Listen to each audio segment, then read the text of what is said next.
루카가 전한 거룩한 복음입니다.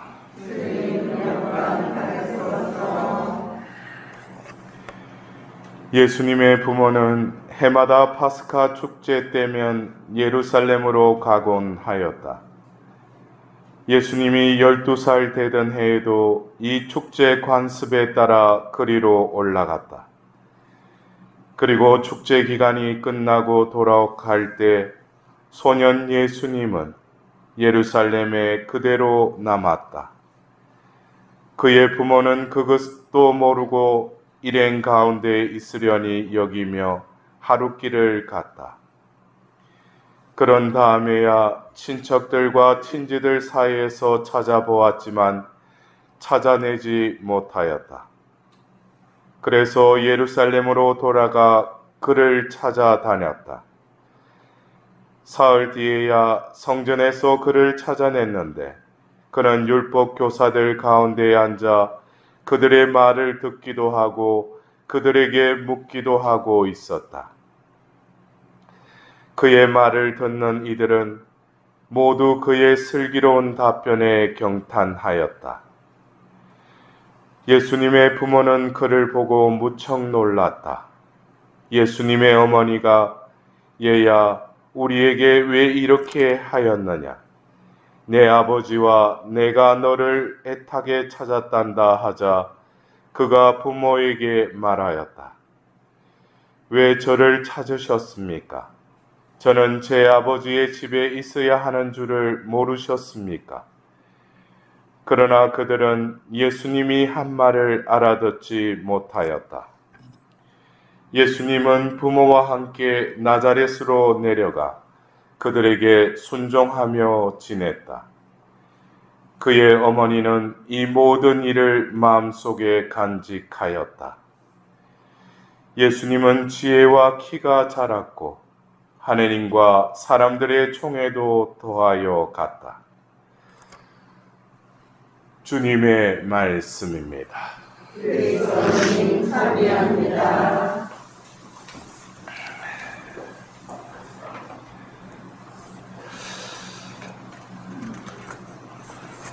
복음서에 드러나는 성모님의 여러 표양들 가운데 오늘도 성모님께서는 이 모든 일을 마음속에 간직하셨다. 성모님께서 이 예수님께서 12살 때 이 사건을 성모님께서는 마음에 간직하였다고 그랬어요.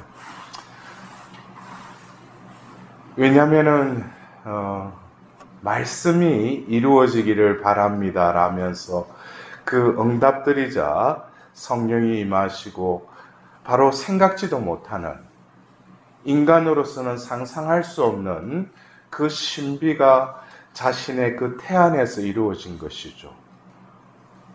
바로 하느님의 그 아드님, 그 구세주가 바로 자신의 그 태안에 잉태한 것입니다.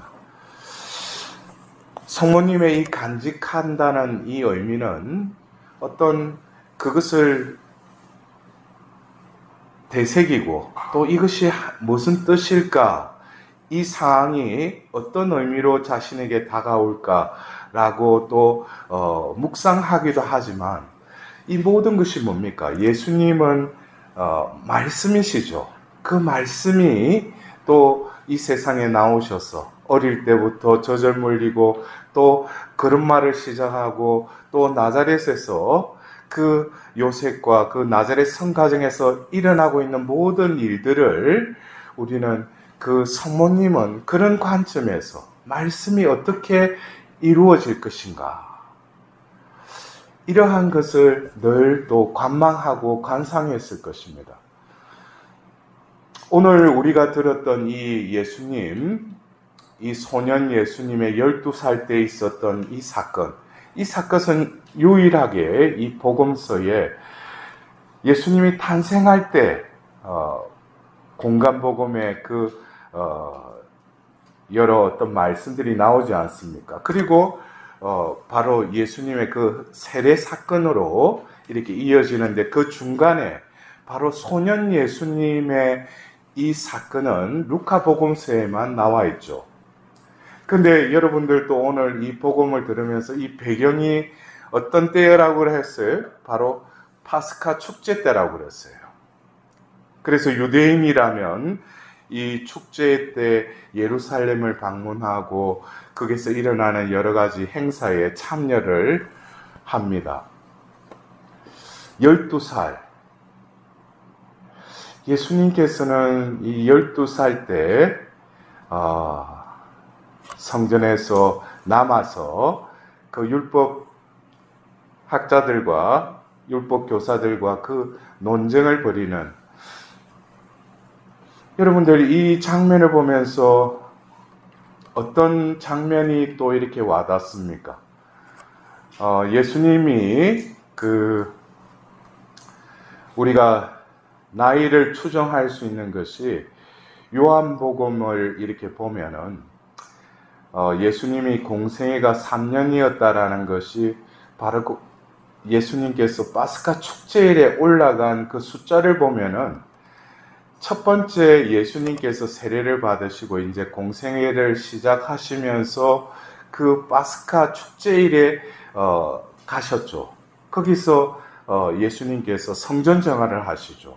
그것이 요한복음의 2장에 나와 있습니다. 그리고 두 번째 예수님께서 파스카 축제일에 또 가십니다.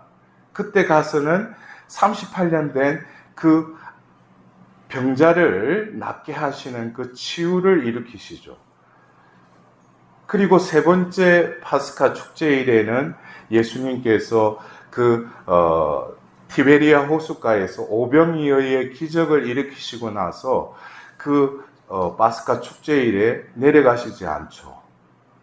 그러다가 바로 그 성전 봉헌일 12월 25일 그 사람들의 눈을 피해서 이제 성전으로 예루살렘으로 갑니다. 그것이 이제 예수님께서 마지막 파스카 축제일을 맞이하는 세 번째 파스카 축제일을 맞이하기 위해서 예루살렘에 가죠. 그러면서 초막절에 그 성전에서 그 유대인들과 또 이방 지역에서 온 사람들과 논쟁을 벌이는 장면이 또 요한복음에 나옵니다. 그래서 그 성전에서 그 율법 교사와 논쟁을 벌이는 이 소년 예수님이 20년쯤 흘러서 바로 이제 마지막 파스카 축제일에 그 예수님께서 그 자신의 정체성과 자신이 이 땅에 와서 하고자 하는 모든 어떤 그런 신비를 그 사람들에게 드러내는 그 장면이 또 오늘 이 소년 때 이 성전에서 그 율법 교사와 논쟁을 하는 모습 속에 이렇게 이어지는 것 같습니다. 근데 결국 이 파스카 축제라는 것은 이스라엘 백성에게 있어서는 바로 하나님이 어떤 분이시라는 것을 기억하게 하는, 하나님이 얼마나 위대하신 분이라는 것을 그들의 마음속에 각인될 수 있는 결정적인 사건이었죠. 그것이 바로 그 10번째 재앙에 그 피를 바른, 문지방에 피를 바른 그 집은 그 죽음의 세력이 건너갔다고 그랬죠. 그리고 60만의 어떤 그 엄청난 이스라엘 백성들을 바로 밤새 바다를 가르셔서 그들을 건네가가 하신 그 출애굽의 사건. 그것은 어떻게 보면은 그 이스라엘 백성에게 있어서는 하나님 하면은 이 줄 뭐예요? 구원의 하나님인데 그 구원이 구체적으로 드러난 것이 바로 뭡니까? 자기들을 이집트에서 탈출시키신 하나님. 그것이 그들에게 각인된 구원이라는 거예요. 근데 그것을 이제 민수기 때 와서 비로소 그들은 이제 절기에 맞춰서 파스카 축제의 예식을 또 계속하게 되었죠. 근데 결국 예수님께서 이 12살 때 이 파스카 축제 때 예루살렘에 이렇게 올라가셨는데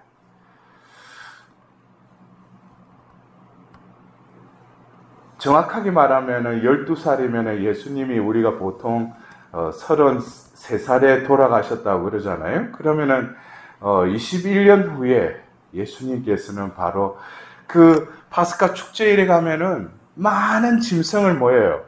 번제물로 이렇게 바치죠. 예? 예수님은 그 12살 때 그 파스카 축제일에 그 번제물로 바치는 그 친교제물로 바치는 그 짐승을 보면서 자신이 그렇게 되리라고 생각했겠어요? 자기가 바로 파스카의 어린 양이 될 거라는 것을 알았겠어요? 그러나 하나님의 뜻이 결국 죽어가는 저 짐승의 피로 한순간에 그 죄를 사함 받는 그 희생양이 바로 자신이 이제 파스카 축제의 희생양이 되는 것이죠. 근데 이 사건, 우리가 이 한해의 신비 5단에 그 잃어버린 예수를 찾으심을 묵상하는 이 한해의 신비 5단에 있어서는 예수님을 잃었다는 거예요. 근데 다시 되찾았다는 것이죠. 이것은 어떤 성모님의 입장에서 잃었다가 되찾은 거 아니겠어요? 그렇다면은 예수님이 12살에 또 33살에 이제 아버지의 때가 와서 당신이 그 파스카의 그 희생양이 되어서 이제 출애굽시키는 그 파스카에서 이제 죽음과 사망의 세계에서 이제 영원한 생명의 세계로 넘어가게 하는 그 파스카를 이루시죠. 그것이 바로 파스카 성삼일이지 않습니까? 이 3일이죠.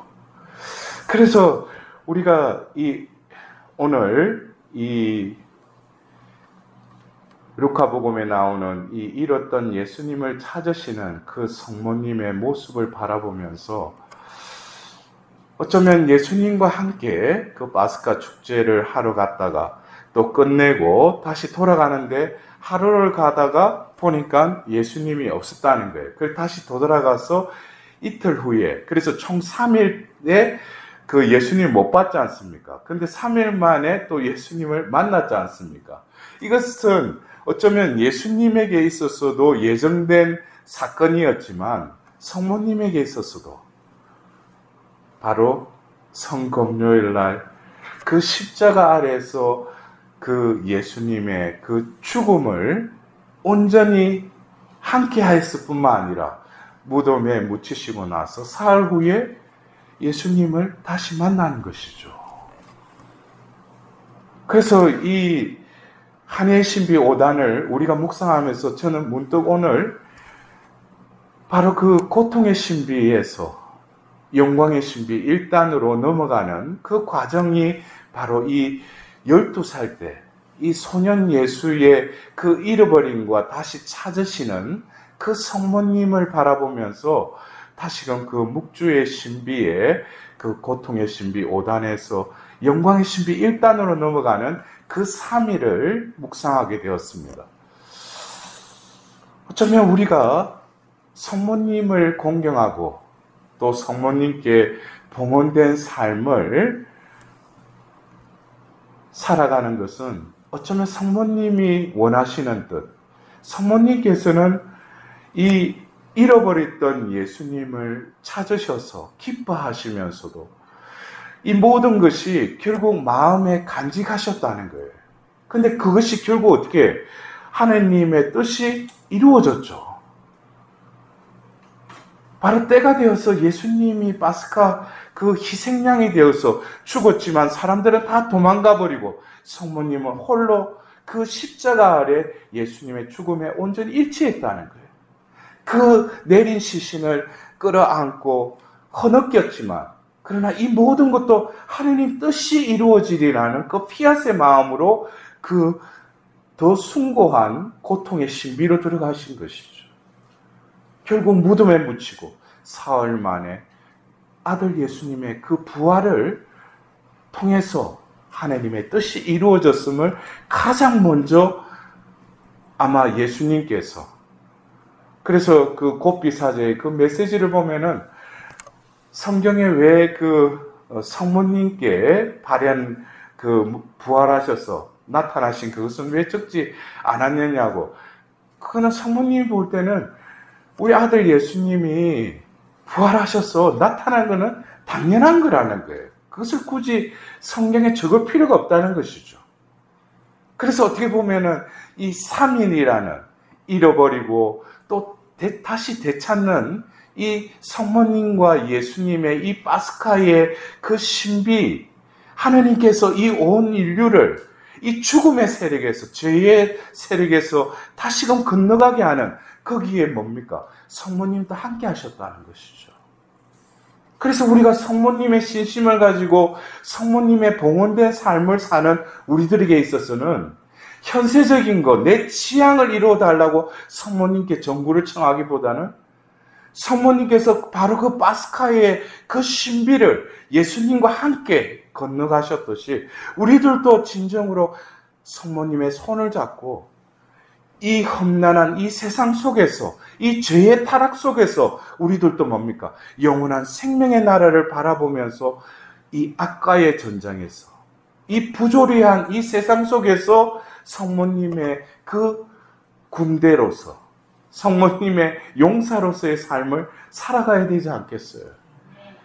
그래서 결국 묵시록 12장의 그 17절에 그 여인의 나머지 후손들은 하나님의 계명을 지키고 하나님을 증거하는 사람이라고 그랬어요. 여러분들은 바로 그 여인의 나머지 후손들입니까? 아니면은 주소온 자녀예요? 예? 그 여인의 나머지 후손이라고 자신을 느끼셔요? 예. 그렇다면은 우리들도 성모님과 함께 있다면은 성모님께서 이 12살 때 예수님을 잃어버리고 다시 찾은 어떤 표면적인 3일이 아니라 우리 삶을 통해서 성모님께서는 어떻게 했어요? 죽음의 세력에, 바로 이 죄악의 세력에 빠져있는 우리를 다시금 건지셔서 예수님의 자비로 우리를 다시 일으킴을 받은 우리들과 함께 어디를 향해서 나아가는 거예요? 바로 생명의 나라. 그곳으로 성모님과 함께 우리가 나아가도록 성모님께서 우리를 또 정구하시고 함께 하신다는 거예요. 그것을 이끌어 가시는 분은 예수님이시지만, 그래서 우리는 어쩌면 오늘 우리가 일독서의 이사야서 그 9장의 이 말씀은 바로 2000년 전 예수님께서 공생애를 시작할 때 바로 그 가파르나움에서 그 복음을 전할 때 바로 이 말씀이 이루어졌다고 그랬어요. 우리들도 이 예수님께서 우리와 함께 계신다라는 것은 바로 오늘 우리가 이 초토 신신미사를 봉헌하면서 어쩌면 이 삶에서 내 가야 될 그 방향을 잃어버리고 어쩌면 내가 어디에 있는지도 방황하는 내 영혼을 온전히 성모님께 봉헌드릴 때 성모님께서는 바로 2000년 전 그 파스카 축제 때 소년 예수님을 결국에 찾아서 예수님과 함께 다시금 나자렛으로 돌아가셨던 그 여정과 같이 우리들을 예수님을 다시 만나게끔 우리를 인도하시는 분이 또 우리의 어머니이신 성모 마리아시라는 거예요. 그래서 어쩌면 우리가 이 묵주기도 성월을 또 맞이했습니다. 여러분들 그래요. 이 환희의 신비에 예수님의 어떤 공생활 전에 이 사생애 동안에 이 성모님께서는 이미 아드님이 걸어가실 그 길을 이 환희의 신비를 통해서 이미 다 걸어가셨죠. 어쩌면 하나님께서 이 세상을 극진히 사랑하시어 그 아들을 보내주심을 피아수로 응답하는 그 환희의 신비 일단, 그리고 그 있어서는 안 될 약혼녀가 임신한 그런 상황 속에서도 늙은 나이에 잉태한 그 엘리사벳을 찾아가는 그 자비의 여정, 더불어서 예수님께서 그 태에서 이제 이 세상에 나오는 그 나으심을 묵상하는 한해의 신비 3단은 어쩌면 영광의 신비 2단에 예수님께서 성천하시고 그 세나클에 모여있는 그 제자들과 한 마음이 되어서 바로 성령의 그 약속을 기다리는 그 성모님의 모습을 우리는 한해의 신비 3단을 통해서 다시금 바라봐야 할 것입니다. 더불어서 한해의 신비 4단을 통해서 예수님을 봉헌하였지만 예수님으로부터 새로 태어난 우리들은 성모님께 우리 자신을 온전히 봉헌드리는 회복의 삶을 살아야 할 것입니다. 더불어서 성모님께서 오늘 잃어버린 예수님을 찾아 나셨듯이 우리들도 이 현세에서 하느님의 부르심을 받고 방황하는 하느님을 떠난 많은 형제 자매들을 우리는 찾아가야 될 것입니다. 우리가 성모님이 하셨던 그 일을 우리의 삶을 통해서 또 실행해야죠. 그렇게 될 때 진정으로 하느님께서 우리에게 부여해 주신 그 사도의 삶의 축복을 성모님을 통해서 우리에게 또 부어주시리라 믿습니다. 여러분들 오늘 이 초토신신미사를 봉헌하면서 성모님께서 진정 원하시는 것은 현세에서 고통받고 억눌려 있는 우리들을 외면하시는 분이 아니라 우리의 손을 잡고 우리를 이끌어 가셔서 만나게 하시는 분은 바로 아드님 예수님이시라는 거예요. 그래서 우리는 이 성모님의 손을 꼭 잡고 이번 한 달도 이 묵주기도를 잡고 매 순간 성모님께서 이끄시는 그 여정을 함께 할 수 있는 복된 한 달이 될 수 있도록 이 미사 때 특별히 이 한해의 신비 5단의 성모님께 우리 자신을 봉헌드리도록 합시다.